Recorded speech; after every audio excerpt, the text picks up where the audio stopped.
ఉగ్రవాదులు ఏదైతే ఆంధ్రప్రదేశ్లోని రాయచోటిలో ఉగ్రవాదుల స్థావరానికి సంబంధించి కీలకమైనటువంటి అంశాలు బయటపడ్డాయి.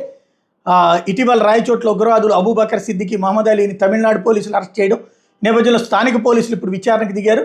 కేసు సంబంధించిన పలు వివరాలను పోలీసు అధికారులతో కలిసి డీఐజీ అధికారిక ప్రకటించారు. నిందితులిద్దరు కూడా అల్ ఉమ్మా ఉగ్రవాదులని తేలింది. దేశంలోని 3 ప్రధాన నగరాల పేర్లు కుట్రపడినట్టు తేలింది. రాయచోట్లో నిందితులకు సాగిస్తున్న వాళ్ళ మీద విచారణ చేస్తున్నామని ప్రకటించారు.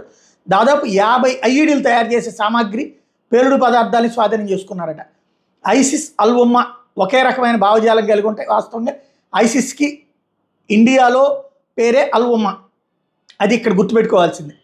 అల్ ఉమ్మా దక్షిణ భారత్లో అతిపెద్ద ఉగ్రవాద సంస్థ. తమిళనాడు పోలీసుల వివరాల ఆధారంగా దర్యాప్తు కొనసాగిస్తున్నాం. రాయచోట్లో నియామకాలు శిక్షణ ఇచ్చినట్టు విచారణలో నిర్ధారణ కాలేదు.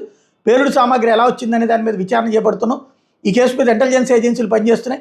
20 ఏళ్లైనా చట్టం నుంచి తప్పించుకోరనడానికి ఇది నిదర్శనం. పేలుడు పదార్థాల గురించి ఉగ్రవాదుల కుటుంబ సభ్యులకు తెలిసా లేదనే అనుమానాస్పదంగా ఉంది.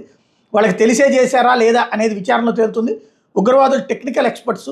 రాయచోట్లో స్థిరపడిన తర్వాత 2013లో బెంగళూరులోని మల్లేశ్వరంలో జరిగిన పేలుళ్లలో వీళ్ళ ప్రమేయం ఉందని డీఐజీ కోయ ప్రవీణ్ చెప్పుకొచ్చారు. నిందితుల నుంచి పేలుడు పదార్థాలతో పాటు ఫ్యూయల్ ఆయిల్ కలిపిన అమ్మోనియం నైట్రేట్, గన్ పౌడర్లు, దేశంలోని 3 ప్రధాన నగరాల రైల్వే నెట్వర్క్లు మ్యాప్లు కూడా దొరికినాయని చెప్పారు. ఇటీవల రాయచోట్లో ఉగ్రవాదులు అబూబకర్ వీళ్ళని అరెస్ట్ చేసినట్లు సందర్భంలో దొరికినట్లు. అంటే వీళ్ళు రైళ్లని టార్గెట్ చేశారు. మనం అనేక సార్లు అనుకుంటున్నటువంటి పాయింట్, రైళ్ల మీదన తీవ్రవాదులు టార్గెట్ చేస్తున్నారు అన్నట్లుంది. ఇప్పుడు నిజం నిర్ధారణ అయింది.